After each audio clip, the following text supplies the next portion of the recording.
we ran a better than Black Friday sale, November 1st through Thanksgiving. We offered you the normal Black Friday discount, but then we gave you a free $50 gift card to use on a future watch order.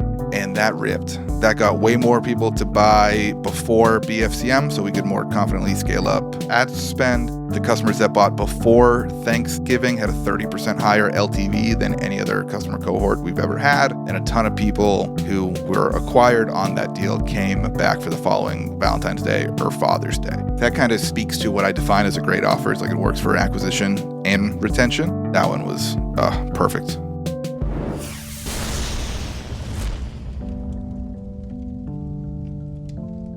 Welcome to the D2C podcast, Nate, and cheers. This is the first time I've ever had a glass of whiskey with someone. It's a Friday. Friday at 5. It's actually 2 my time, but this is my last. This is Sorry, my last it's appointment 8. of the day. It's 8 over here. It's 8 over there. It's got to be after 5 somewhere. We're living proof of that. We're on the eve of the World Series here. I know you're a big baseball fan. I just want to say I've been enjoying following you over the years on D2C Twitter, following your journey. And so I just wanted to get on the podcast, drink some whiskey with you, and talk over your big insights on the space. How you doing? Thanks, man. So good to be here. I'm good. I just wrapped up my my first week in my new job. Nice. Now the CMO of Adapt Naturals. I'm in the supplement space now. Big LTV guy now, all of a sudden. Yeah. So watch out for that. But it's good, man. Life's good. Let's just back up a little bit. Give me your hero's journey in this D2C marketing space. Yeah. Nate Lagos, born in 1996. I'm a youngin', just 29. Grew up outside of Boston. Baseball was life. I wanted to go far away for college, and I wanted to play baseball. The only place that would take me to do that, some tiny Division II you've never heard of here in South Carolina. But landed here, majored in baseball, but minored in marketing.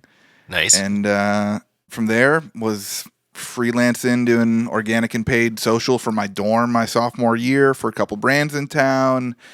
One of them offered me a job the day I graduated. Bounced around a little bit, but really cut my teeth in e-com at the last 2 brands I was a part of, Dugout Mugs and Original Grain. Both sell things made out of wood that were highly giftable, crushed around the holidays of Christmas and Father's Day and Valentine's Day. So that's what I've been doing. And then a pretty big switch up to the supplements space now. But I think a lot of my skills are gonna translate well here. Talk to me about the growth that you helped architect at Original Grain. It was big. It was a lot. It was fast. I got to OG, I think in year 7 or 8 of the business. 2 brothers had started it. They launched on Kickstarter in like 2013, 2014. Back when Kickstarter was like the spot to launch, and they crushed. I think they did like $700K like in a matter of days. So they had a pretty quick come up, and then business matured a little bit. They were ready for another leg of profitable growth. And we ended up quadrupling in size from my first year there to my 4th. Last 2 years, we grew by 100%, 80% on the back of a lot of great product, a lot of great marketing tactics, from upgrading our creative quality to a lot of refining our core messaging and personas that we were selling into, and then some great partnerships as well. I mentioned before we hopped on the partnership we had with my good friends at Jack Daniels, other big billion-dollar brands that we got to work with. All that, made for a rocket ship the last couple of years. We talked on the pre-interview quite a lot about CRO, but I wanted to talk first.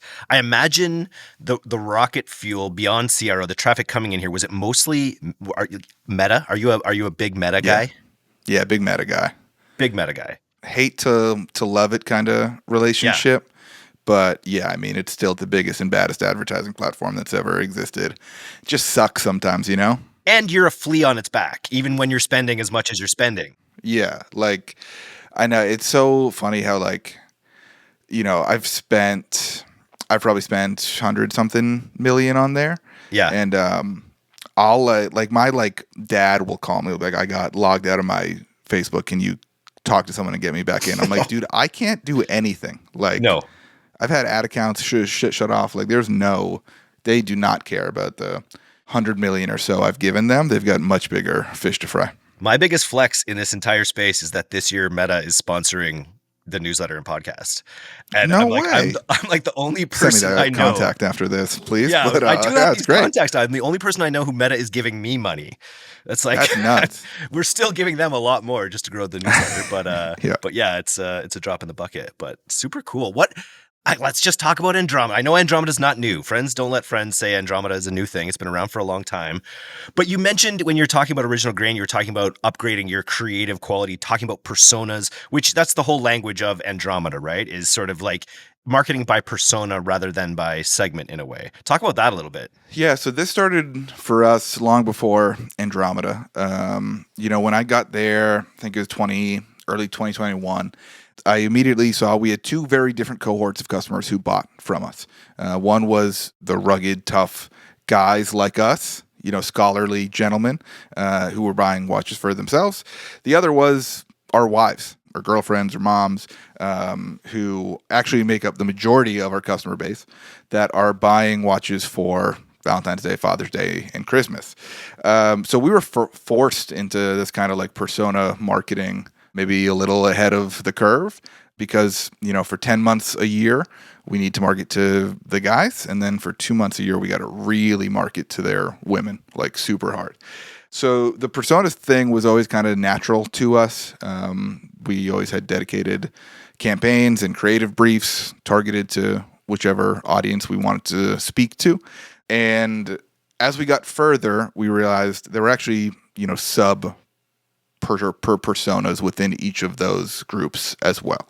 We had guys that are buying out of a sense of accomplishment. We had guys who were buying to mark a milestone. We had guys who were buying just because they felt so beat down by the world and they needed a little pick-me-up. So lots of research went into it, a lot of testing, messaging, and creative. I guess Meta is how you test it, right? Yeah, Meta is how we test everything, and then some IntelliGems testing on our website too. But we uncovered it by reading reviews and comments. We hired Sarah Levinger over at Tether Insights to do a bunch of customer analysis for us. And yeah, we uncovered all these different personas that exist within the, what I just say is like, oh, cool, rough and tough and, rugged guys. There's a dozen different versions of that, and they all have a different reason for purchasing, and they all purchase during a different moment in their lives. So that was like super eye-opening to us. And then we test messaging on our website first. Once we get some messaging to increase conversions on the site, then we roll out ad creative for it.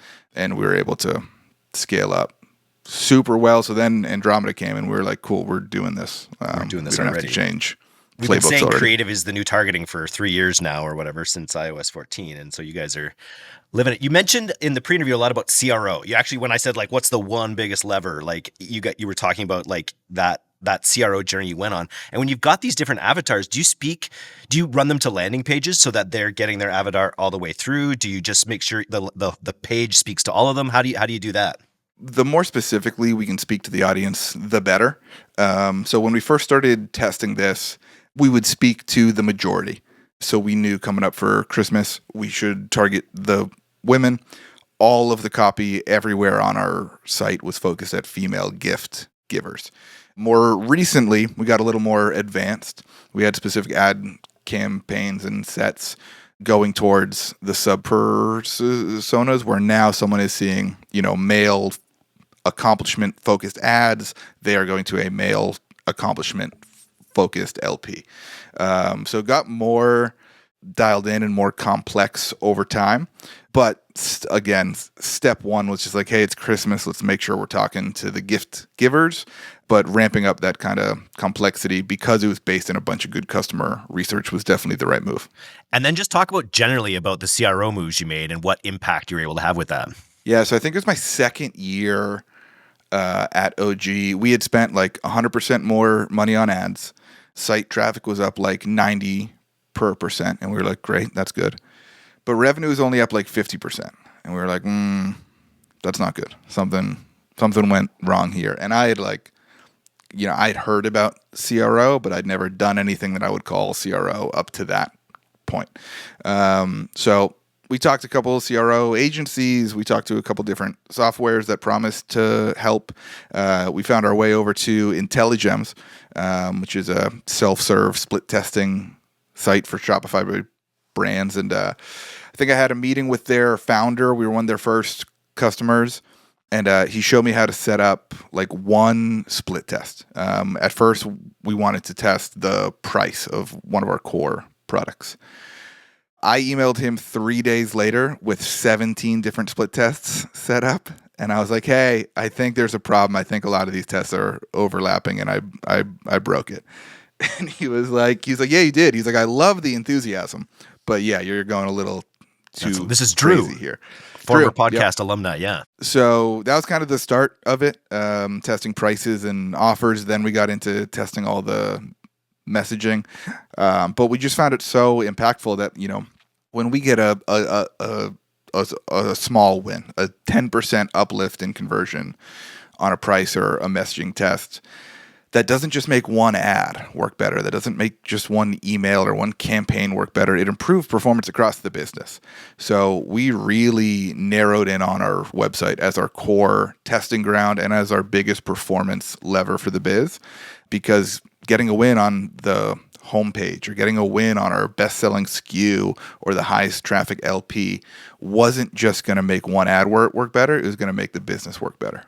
Did you attend or catch, I'm sure you caught the buzz around this debate series between Mr. Charlie Titchener, who I met in 2018 at my event that I put on in Las Vegas, and he had blue hair and nail polish back then, and he was telling me about the disruptors, and then I saw disruptors was in his Twitter handle. I actually got him hired at Pilot House. We actually employed him for a good chunk of time, which was interesting.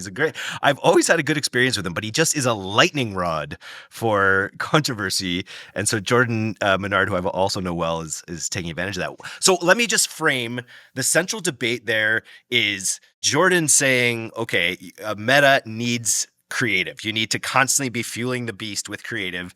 And Charlie's sort of saying, no, you don't. You don't need to. If you have good creative, you only need a small amount of good creative. You don't need to be feeding it all the time. What do you understand about the debate, and where do you lie on it? Yeah, I think as simply as I can put it, you should produce great creative, period. If you can produce a lot of it, great. If you can't, that's fine. Just make it good. And when I say good, I'm not talking about production value or design. I am talking about creative that speaks to your target's real pain points, their real motivations for buying. Setting a quantity goal is wrong for anything in life. Yeah. What else in life do we measure by? How many times can I do this? So, how good am I at it? How much is it working? How much is it paying off? I met Charlie, through Twitter years ago, and then we met in Austin, I think it was 2022 at Whaley's. We had followed each other on Twitter, and I think he texted me and said, hey, I'm going to eat meat. Do you want to come? And I was like, yes, that's the kind of text that I want to get. I think the way he thinks about growing brands makes a ton of sense, focused on long-term health of the business and long-term cash flow over, day one CAC or ROAS. I think that matters a ton. I don't know, Jordan, at all on the volume versus, not volume approach. Make great creative. And I think like for us at OG and what I hope to do at Adapt, early on in my time there, I think we could only produce 4 great ads a week. So that's what we did. And then the next year we could produce 10. And then the next year we could produce 25. And then the next year we could produce 40. And that was more than enough to fuel our growth. And yeah, we just wanted to make sure it was really good before we tried to think about increasing quantity. And to double, like you already laid out exactly how to think about that, which is going not just like what your customer's doing or who they are, but why they're doing what they're doing. Yeah. Getting to that, like in a systematic, scientific way, unearthing the real, not the whys you think as a founder, but the whys that they're actually using their product. The other thing that I've heard a lot of is like, what is that product replacing in their lives? Like, what are you actually competing against for those dollars? That's interesting. You know what I mean? Like in your case with the watch, it could be any number of things for any number of those cohorts, right? And it's like that mind frame is what can allow you to create great creative, I think, right? 100%. Yeah, like when I first got to OG, like I probably would have answered the question why someone is buying from us. They'd be like, well, because our watches are inlaid with whiskey barrel wood, and that's cool. That's why they chose that watch. That's not why they bought from us. That's not why they were searching for something to buy. And I think that's super important. And we talked about the personas already, but I think like the competitor analysis matters a ton too, because I stopped looking at other watch companies as our only competitors. When I'm selling to gifters, I'm competing against any gift for guys. Golf clubs, dress shirts, bottles of whiskey. I'm competing against all of those things. A woman is just trying to show how much she appreciates her husband. There's a million different ways she can do that, but that's the motivation that I'm competing for. Turning our attention to your new gig. What's your title at the new gig? I'm the Chief Marketing Officer, back in the C-suite. Feels good. Welcome to the C-suite. I became a CMO at 24. Whoa. And then, flex. Had no clue what I was doing at all. That's what how size I got of company? We did $8 million that year. That's a real CMO? First year. Thanks. Did not feel like a real CMO. But that's what got me into D2C Twitter.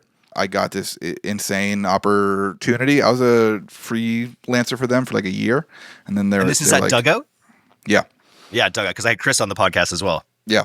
And they were like, hey, come run all of marketing for us. And I was like, great. And then I immediately Googled, like, what does the head of marketing do? Who are other CMOs I can follow, and figure it out on the fly. But yeah, and then I was always a director or VP at OG. Kind of hurt the ego a little bit, but back in the C-suite now. Life's good. And you're going to a consumable. You're going from a product that maybe people will buy 2 of for very special occasions. Maybe there's a few people that buy a lot more, but you're going to something that has an opportunity to become part of someone's life in like an ongoing way.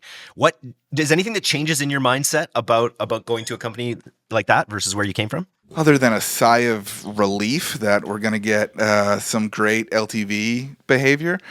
No, I mean, a lot of the tactics won't change. We still need to test messaging. We still need to optimize the customer journey. We still have to understand each of the personas that we're selling to. What changes is how we model and forecast and plan for growth, because we can obviously bake in, some predicted LTV.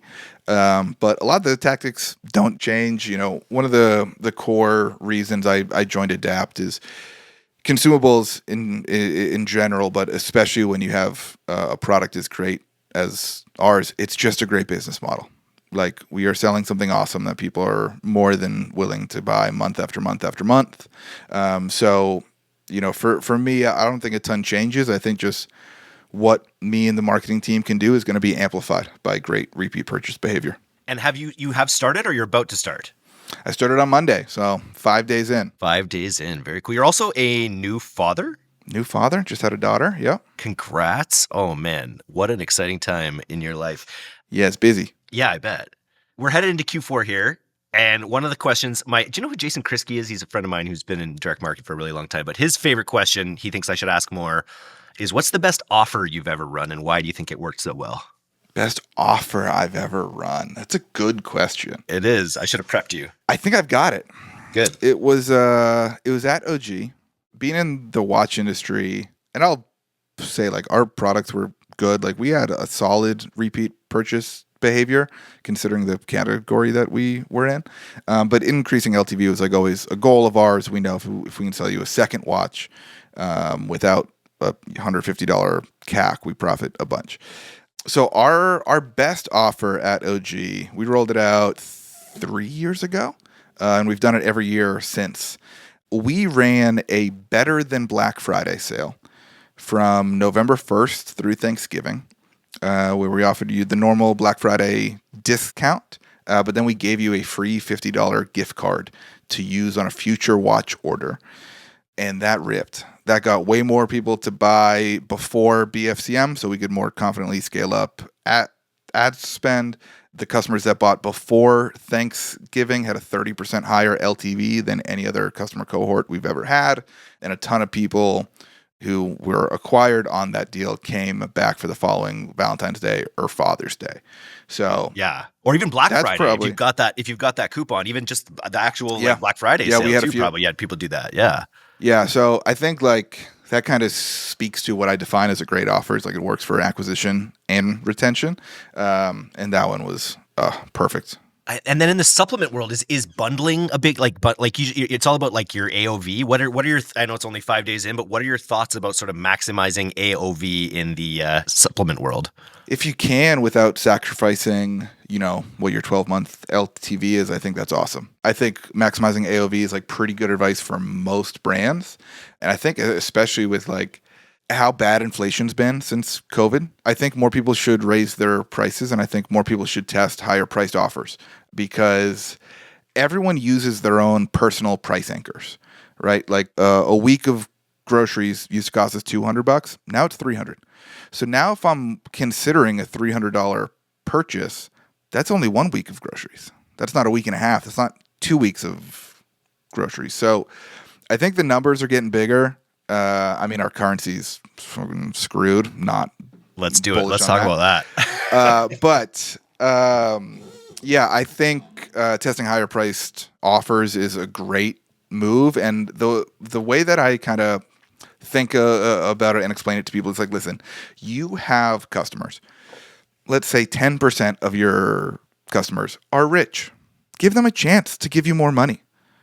Like, don't turn them down. Like the biggest orders we used to get at OG were for our highest price $400 watch.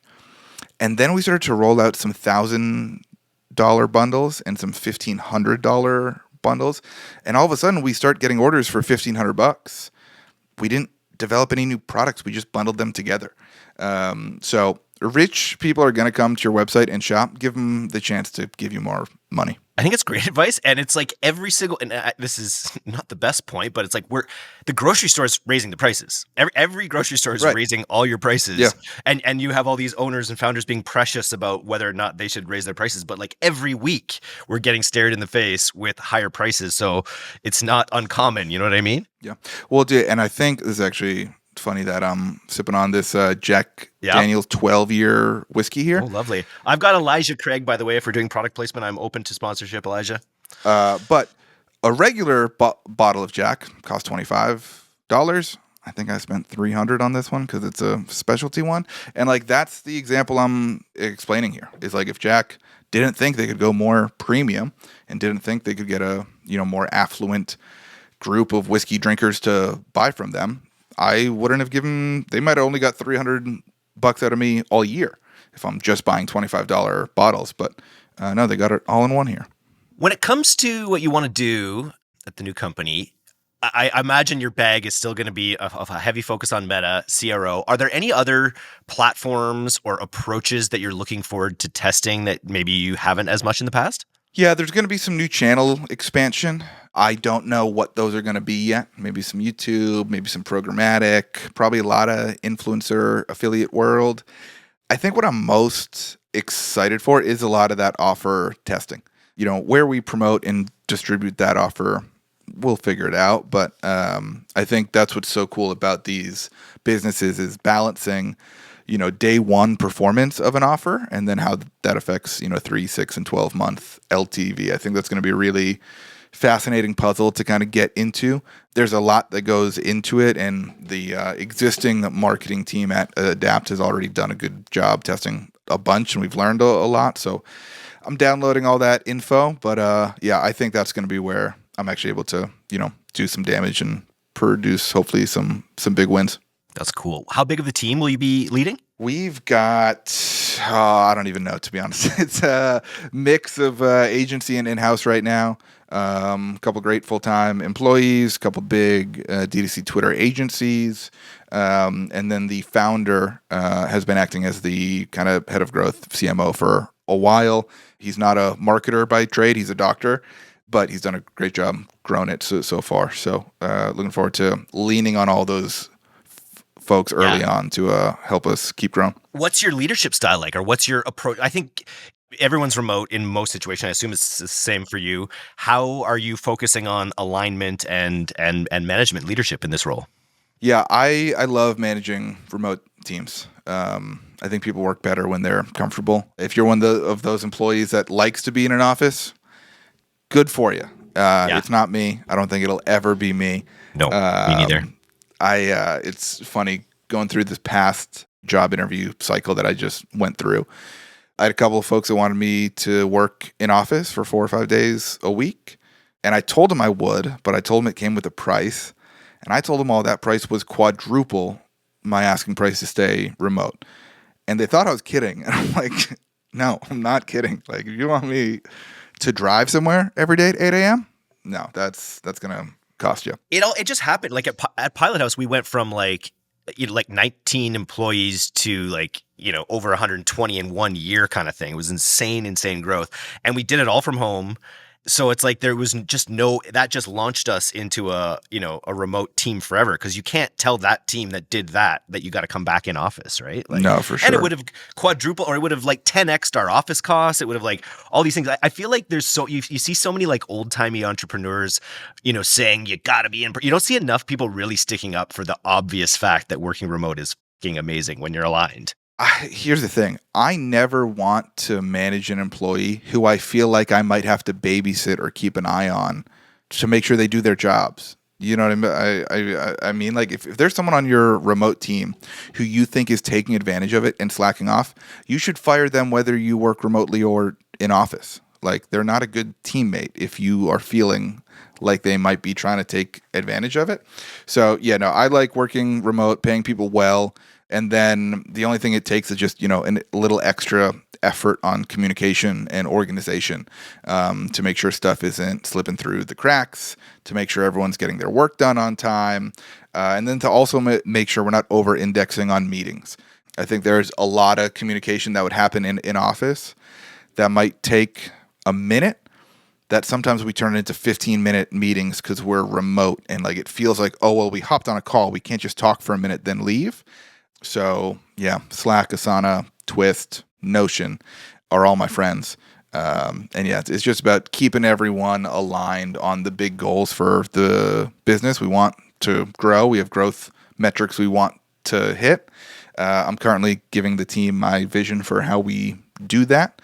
And as long as everyone stays aligned on that, then I have no doubt we're going to be very productive. Why do you think so many marketers are also closet conspiracy theorists? Dude, because I think we recognize patterns. That's my answer too. It's pattern recognition. I think it's patterns and then some communication stuff. And dude, it's all branding, right? If we rewind to 1962, we're at the height of the Cold War. The Russian space program is embarrassing ours. And our president makes a bold claim that we're going to go to the moon this decade. NASA only started in 1958. NASA's 4 years old, and he says they're going to the moon within the next 7. The following summer, JFK is murdered. Now NASA has to live up to that promise our late president made, who was loved by most of the country. Every rocket we sent up exploded. We were struggling. What would you do if you needed to get a win for the country? Yeah. To bring it back to marketing, it's kind of like when you start seeing the ways in which truth is created, it helps you understand that's what you're doing as a marketer as well in a lot of ways, is you're trying to create a truth for a consumer. So there's a real connection there. If the content is convincing enough, you can get people to believe whatever you want. When you realize it's all psyops all the way down, then you get good at your own psyops, right? That's all marketing is. It's just... I went to our Slack channel that we're in and I said, what should I ask Nate? And I thought I was going to get a bunch of joke questions, but I got some good questions. So I thought I would ask, what are your mental frameworks or rituals before sitting down to write copy besides ChatGPT? Ooh, great question. First of all, it depends. There's 2 main creative moods I'm in. It's either 9 a.m., 9:30, after I just played 9 holes of golf. And this one is going to be very, very research-based. I am reading reviews. I'm reading summaries of review analyses from chat. I'm reading things about persuasive psychology and, different methods to get someone to act the way I want them to. That's framework 1. That's where 70% of my copy comes from. The other 30% would be a night like tonight, have a couple whiskeys, go outside, maybe start a fire, and just start taking notes and just start thinking about my customers in a way that I haven't, because I'm in a completely different setting and mind state now. So probably 70 super analytical and responsible, 30% where I think most of the flavor comes from is Whiskey Nate having a couple strong pours. It's funny because the second question in this thread is, without mentioning whiskey, if someone were a fly on the wall, what would surprise them about your creative process? But maybe it is just that. Do you have an answer for that, or is it really just the setting change, the other mind frame? I think people would not expect me to have the first part of that where I'm like very diligent and like research psychology oriented. I think that'd probably be a surprise. One thing I've had to clarify as I go to conferences is that people will assume when I tweet a glass of whiskey that I'm going to have 12 that night. It's not true. I'm having not a always. few at a time. But yeah, I've had people at conferences who are trying to stay out to 3 a.m. and drink with me. And I'm like, I don't do that anymore. I'm keeping it relatively chill these days. All right. Well, we'll see what happens. We'll see when I show up. But okay, last question from the group here, stolen from Tim Ferriss. If you could put this is something I should ask more. If you could put one message on a billboard that every other market in the world would see, what would it say and why? That every other marketer could see specifically? Yeah, let's keep it to marketing. All right, if we're gonna keep it to marketing, do one thing remarkably well over and over and over again. I think it's so easy to get lost with shiny objects and new tactics and, different things in our industry, whatever, the operators guys are tweeting about this week. And there's a lot to learn from that. There's no shade on them. But, when I look back at OG and the growth we had there, we grew through messaging testing and meta because that's what I'm good at. Someone else could take that brand and grow it through influencer and affiliate or own content. There are a lot of different ways to grow your business. So I don't think you need to worry about doing all of them. I think you need to worry about doing one thing really, really well, really consistently until you get to where you want to go. I can love that, because this will be probably episode 560 of the D2C podcast. Dang, that's nuts. I think 559 or 560 or something. So I've been doing these, twice or 3 times a week since March 2020. Dang, that's huge. So, this one was as reward. It's kind of crazy. It's the first time I've ever actually shared a drink with a guest. Crazy. So I've only done 70 episodes of my pod, and I've drank on a lot of them. So nice. Plug your pod. What's your? I like the concept for your pod. Yeah, tactical and practical is different than most pods. I don't really do guests. I've had a few here and there, but each episode I just break down one tactic that I'm currently doing and is working well.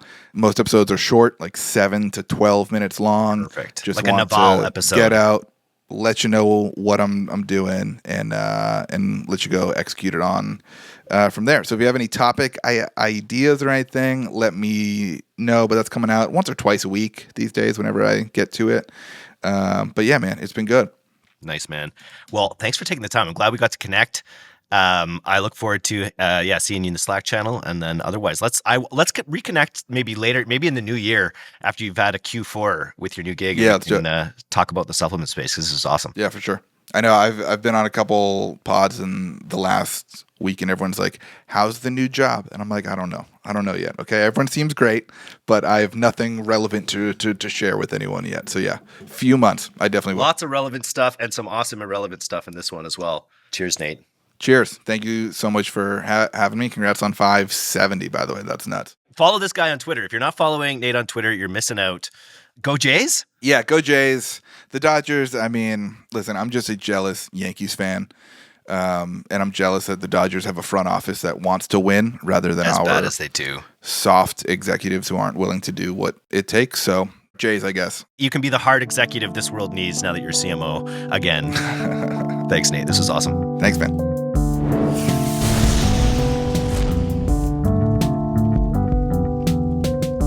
Thanks so much for listening to today's episode. If you're not a subscriber to our newsletter, you can do that right now at directtoconsumer.co. I'm Eric Dyck, and this has been the D2C Podcast. We'll see you next time.